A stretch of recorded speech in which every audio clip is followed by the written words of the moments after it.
بارون و چتر و فندک و سیگار،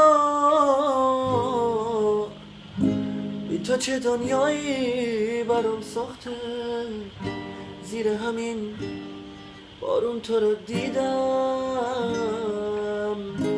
قبل از تو بارونو نمیشناختم. ای وای از این بارون بی انصاف،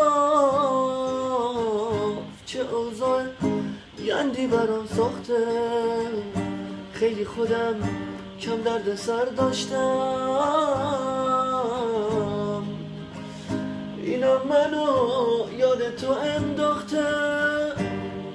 نیستی ببینی فندک و سیگار، بی تو چه اوضاعی برام ساخته.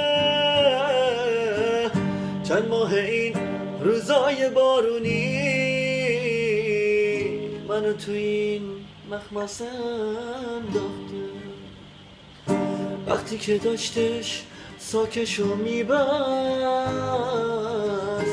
گفتم اگه برگرده نامرده، بارون بهش بگو غلط کردم. بگو اگه میتونه برگرده.